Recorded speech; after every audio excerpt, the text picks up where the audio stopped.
very much, Mr. Speaker. Mr. Speaker, according to the Sheldon Schumer Foundation, the parental opt-out clause in the proposed human rights legislation is, and I quote, slippery slope to legal and administrative chaos, end quote. Teachers must have the freedom to teach our children how to think critically and with an open mind without fear of the consequences of archaic laws being forced upon them by the government. To the Minister of Culture and Community Spirit. Will the Minister confirm that Section 11.1 of the proposed human rights legislation can be used to launch a human rights complaint against a teacher, principal or school board? The Honourable Minister.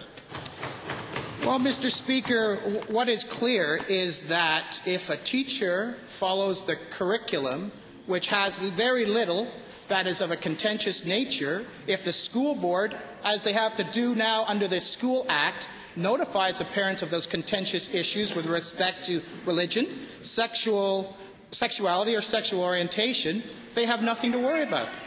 Honourable Member. Thank you very much, Mr. Speaker. To the same Minister.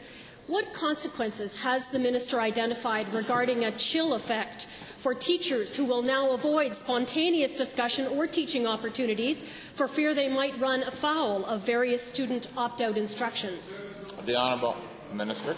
Well, thankfully, most of our teachers, Mr. Speaker, in this province are reasonable people. Parents are reasonable people.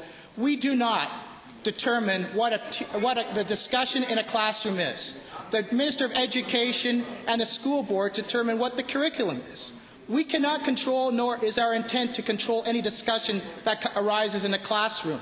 That is for the teacher to lead, and there is nothing here in this legislation that deters them from doing their job. The Honourable Member. Thank you. And to the same Minister, how do those outside of Alberta determine a standard of education to assess Alberta students when a student can opt out of any class or teaching module in math or biology, history, social studies or whatever when their parents object on religious grounds? The Honourable Minister. It's factual. Well, Mr. Speaker, hopefully those people outside the province won't be listening to the member from Edmonton-Centre. But I'll tell you this.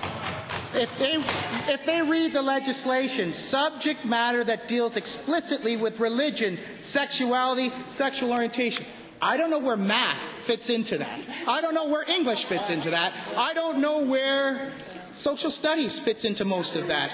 I don't know what school you went to, but the one I went to never had to deal with that subject matter.